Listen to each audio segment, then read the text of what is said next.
Hey, Theo. How are you feeling? Are you hungover? I'm not as nauseous as I was this morning, but I still have a massive headache. I really want to go home. I need your chicken soup to feel better. You should have taken it easy last night. Do you even remember what time you came home? It was past 2 a.m. Did you forget you had work the next day? You're not that young anymore, you know? I know. I wasn't supposed to be that late, but we had such a good time at the corporate party. A bunch of us, including my boss, wanted to go for more drinks afterwards. And after that, I guess we all got wasted. So you see, it was half work and half fun. That doesn't mean you need to stay out until 2 a.m. Theo, you promised me when Evelyn was born that you were going to cut down on drinks so you can spend more time with us instead. You said you wanted to watch your daughter grow. But nothing's changed for the past 3 years. You still go out 2 or 3 times a week. I'm sorry, but I used to go out more, like nearly every day. Wouldn't you agree that it's gotten better? Of course you go out less. It's because I tell you not to every time. It's really tiring for me too. How I have to tell you to stop drinking all the time. You should understand that you're wasting my energy as well. I always tell myself that I'll only have one drink, but then I'm drinking my second and thirds before I even know it. I know it sounds like I have a drinking problem, but it's not that. I simply enjoy getting drinks with my friends. It's so much fun that I don't want to stop. Because if I did, I feel like I'll miss out. If you can analyze yourself that well, I'm sure you can also control your habits. You need to begin going out less. You're right. I'm sorry, Maria. You know I am, right? I will strive to be a better dad. I will stop going out so often so I can spend more time with you and Evelyn. I want you to mean it, Theo. Because I've heard and read similar lines 1,000,000 times. If you're not going to keep your word, you might as well not say it at all. You two are the most important people in my life. Nothing matters to me more. I know I've let you down, but please, you have to believe me. See, you're doing it again. You apologize and manipulate me with nice, sweet words when you're not drunk. It's such a shame because you would be a great dad if you didn't drink so much. Your daughter would love you so much more. I was hoping both of you would love regardless of my drinking. Come on, Maria. I have a lot of stress at work. A few drinks makes me happy. Let your man release his stress over a good time sometimes. I'm having issues with your drinking because it's not sometimes. Plus, you feel happy, but you don't seem happy at all when you get drunk. It's like you turn into a different person. You become rough and mean, and extremely stubborn. No matter what I say, you refuse to come home until you become totally wasted. You become someone else, Theo. I know I'm not the only one who has told you this. But I've never raised a finger to you or Evelyn. Of course not. What, do you want a sticker for not hitting your wife or daughter? As a no, if you ever do anything to me or Evelyn, that would be the end of our marriage. I will not tolerate any violence from you. Anyway, you can't go out for drinks for the rest of the month. I mean it. But Maria, there's still 10 days left of this month. Only 10 days, Theo. You have been out way too much this month. Do you know how much you've spent? Your entire pay is going to disappear on beers and cocktails. Come on, honey, just once then. No. I work from home while taking care of our daughter and keeping the house. You need to take on some of the tasks too. And you also need to save money on better things, like Evelyn's education. By the way, going out less would also minimize the risk of you losing your wallet again. Remember last year when you were too drunk to even realize you had lost $500 along with the leather wallet I gave you on your birthday? Theo, if you need to get help, you should get it soon. I know you think you don't have a drinking problem, but I'm pretty sure you do. If you can't face your issues now, you're going to have to face more problems in the future. And I am praying that does not include Evelyn and I leaving you. What? No, you can't leave me. Please, I can't live without you two. Well, then you need to get yourself together and do something about your drinking habits. I'm serious. I am sick of having to take care of a mean and drunk husband. It's draining after having a long day of work and chores and caring for Evelyn. You may not be violent, but it's a very serious problem for me. Serious enough that I sometimes wonder if it's worth saving our marriage. Okay, I get it. You're right. I'm so sorry. I will do better. And for starters, I won't go out for the rest of the month. I promise. You better keep it, Theo. I am warning you. If you break your promise, I might actually take actions this time. Mark my words. Think about how you want to live the rest of your life, and with who, okay? I'll let you get back to work now. I understand. I will come straight home after work tonight. Will you make me some of your chicken soup? And something that's not too heavy for my alcohol-beaten digestive system, please. Alright, I will cook you my hungover special. Good luck with work, and try to take it easy today.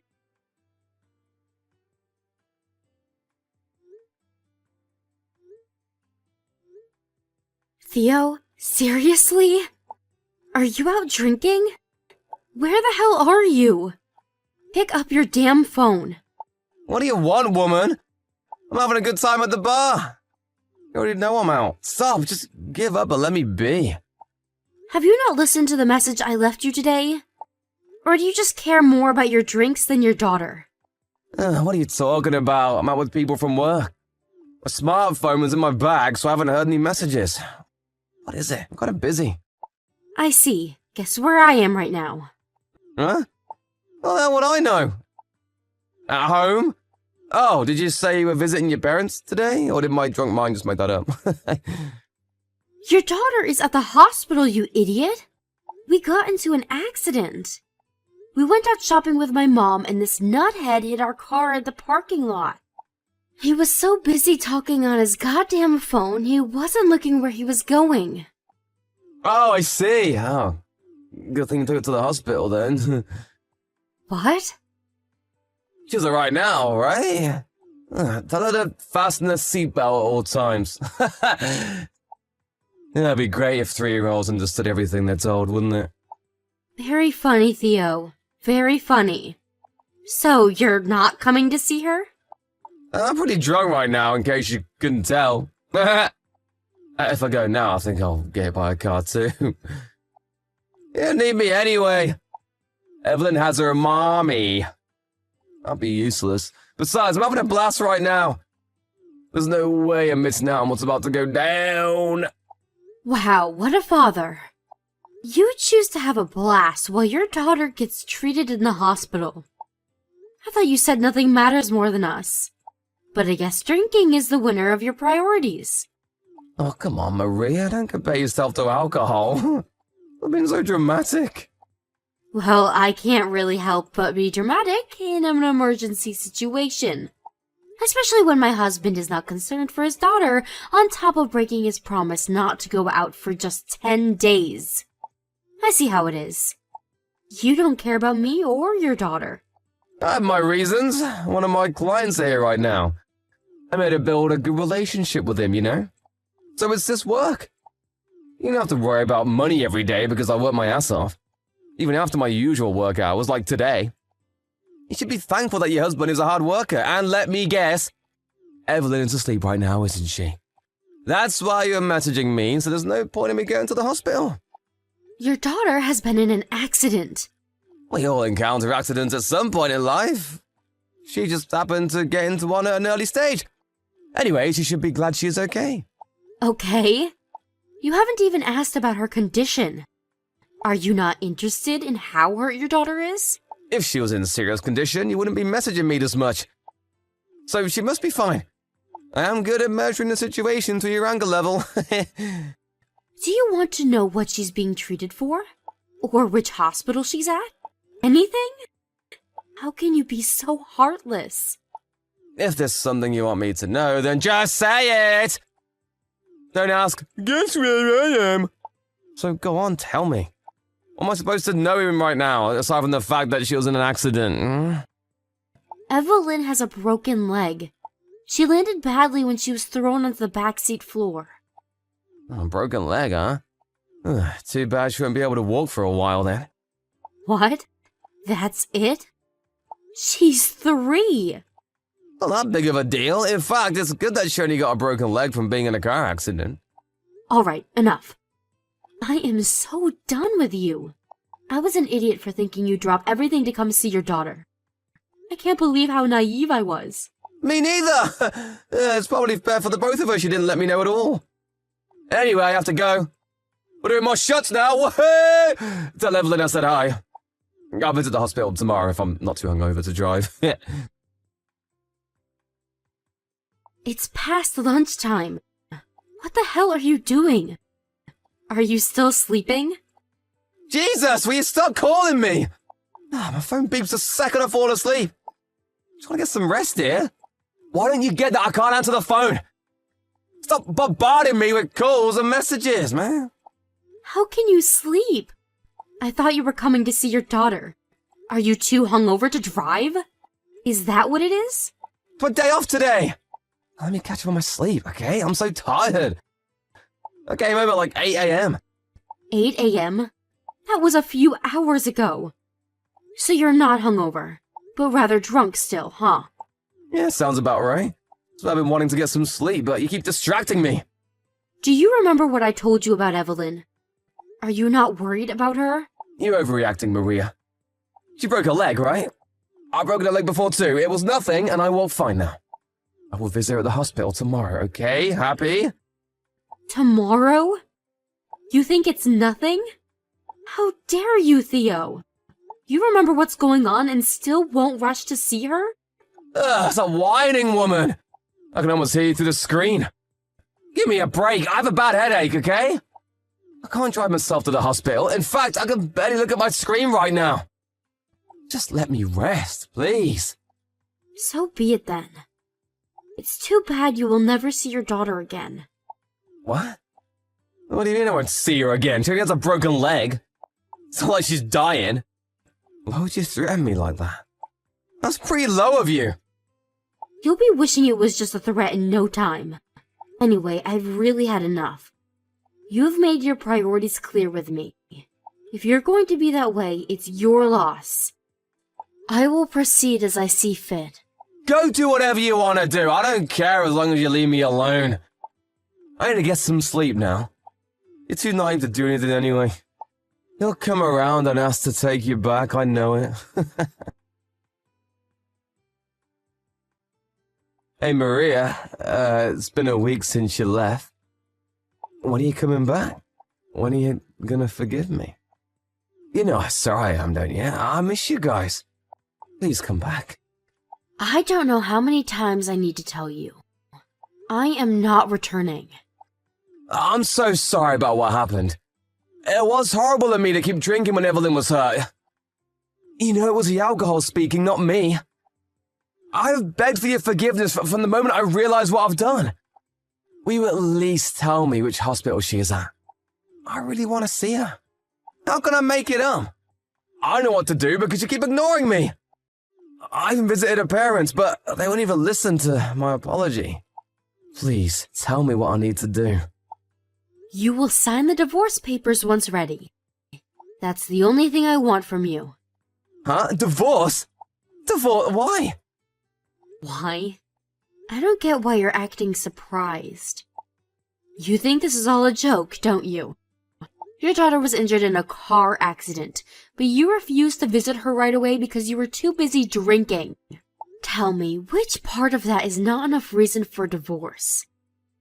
I could understand if you were on a business trip or something. But no, you were in town, drinking. Neither I or Evelyn need a father who prioritizes drinking over his daughter. I told you, Maria, I was just drunk. I didn't understand the situation at all. It doesn't matter, Theo. I was a fool for trusting you all along. I shouldn't have given you a chance, ever. I will quit drinking, I swear. You swore you'd quit when Evelyn was born. Look where we are 3 years later. You swear, you break, and repeat. You have betrayed us over and over again. I will not make the same mistake anymore. I mean it, Maria. I'll admit myself in rehab and I'll get help. I'm not going to drink a drop of alcohol for the rest of my life. So please, forgive me. I'm on my knees. I miss you and Evelyn. I haven't seen either of you in a week. I'm so lonely without you two. There is no need for us to see you. Frankly, I'm sure you don't need to either. We are worth less than your alcohol for you anyways. Why don't you go out and have a blast again? This time you don't have to worry about me getting mad at you. No, Maria, you're wrong. You two are everything to me. It may be true that you used to drink more before Evelyn was born, but you haven't changed the way you drink at all. You don't know your limits. You get completely wasted every single time. Do you remember when you had to cancel our plans to go to the amusement park because you were too hungover the next day? What about the time you went out, forgetting that I had asked you to watch Evelyn so that I could go to my high school reunion? You broke so many promises so many times. I am so mad at myself for letting you treat us like crap. I won't break any more promises, I swear. You have to believe me. So that we can repeat this conversation again in 2 days? Not a chance. I will not believe a word you say. Maria, please. Give me a reason why you deserve another chance. What good will it do us to trust a drunk like you? Have you even read your own messages to me when I told you Evelyn got into an accident? You said, "Oh, I see." You also said I was overreacting and that Evelyn's broken leg was nothing. Can you imagine how I felt? I was so upset I couldn't breathe. I regretted messaging you, although I knew you went out drinking when you didn't pick up my call. I should have stopped there. Because at that point, you had already broken the promise that you wouldn't go out drinking for the rest of the month. I know I lose control when I have a drink. I lose rationality very quickly. You know this too, right? I love drinking, but I'm such a lightweight. I don't know why I get so drunk easily. It's so pathetic how you still don't know your limits. Because a decent person knows and enjoys drinks responsibly. See, you might not know this, but that's what all adults do. I tried to tell you many, many times, but you did not listen to me. I have been very busy myself, balancing my career and my private life. So I admit trying not to face your drinking problems. I tried to tell myself that it's easier if I just take it all, that you were just stressed. But not anymore. I finally understand now. Alcohol or stress is not to blame. It's you, Theo. I have zero expectations for you now. I give up. We're done. I want to make this up to you. Please, tell me how you forgive me. I will do anything. I will obey anything that you say. I already told you. There is only one thing I ask of you, and that is to divorce me. Nothing else. No, I don't want to get a divorce. I warned you, didn't I? Not just once, but many times. But you underestimated me and didn't take me seriously. You thought I would let you get away with it again. Well, not this time. You were toxic to us, both as father and as a husband. You can't divorce me over the drunk version. That is not the real me. Please, Maria, I miss Evelyn so much. I want to see her right now. I can't believe I said the things I said when I was drunk. You're right, I am so pathetic, letting alcohol control me like that. I will change, I swear. I'm not going to drink ever again. Please believe me. Believe the words of the sober version of me. That's what I've been doing the last few years. But think about it, Theo. You know you turn into a different person when you're drunk. But you let yourself go to bars. At that moment, you are still sober. And you let yourself have a drink. At that moment, you're still sober. See? You become drunk because the sober version of you allows it. So no, I can't believe anything you say. In any version. You're right, I have been too easy on myself. I fool myself every time. I talked myself into thinking I would only have one drink, that things would be fine this time. I'm a weak person. Yes, you are. And you really need to get help to overcome yourself. Like I said, it's not the alcohol to blame. You brought this upon yourself. You did this to your wife and your daughter. I'm sorry. I truly am. I will apologize as many times as you want me to for the rest of our lives. I won't have one sip ever again. Stop it. I'm tired of you telling me you won't do it again. I bet you won't even go to rehab. You'll get out the front door and end up in a bar somehow. But hey, you should be happy our marriage is over. Because you don't have to worry about missing out. You can drink as long as you want to. It's what you always wanted to do, isn't it? It wasn't easy to get Theo to sign our divorce papers after that. It took months, but I also had a lot of evidence to support my case. After a while, he finally saw that he didn't have a chance to win his family back and agreed to the divorce with me, having Evelyn's sole custody. I was such a fool to believe that he was nice and hard-working enough that I would settle for him cutting down on drinks once our child was born. I should have realized much sooner that he had a serious problem and that he was not handling those problems well. Although he was never violent to me or Evelyn, he had done enough damage to us emotionally. I wish I had divorced him much sooner, but nonetheless, glad it happened before it was too late. A mutual friend told me that he couldn't stop drinking from all the stress, that he finally fell down the stairs at a bar and ended up in the hospital. I know he was sending me messages around that time, but I haven't read any of them. I keep his contact in case I need to talk to him about Evelyn, but I will not allow him to see her until she's old enough to say she wants to spend time with him. After the divorce, my daughter and I moved closer to my parents. I continue to work from home, but I plan to look for better paying jobs in the near future to support my daughter. I was worried how the divorce would impact her, but she doesn't seem to mind, now that she gets to spend so much time with her grandparents, who are at our house nearly every day. To think of it, her father was always too hungover to play with her, even on the weekends. So she seems to be enjoying playing with adults other than myself. She didn't choose to be separated from her father, but she will not be lonely, because she will always have a loving mom and grandparents who will put her above anything.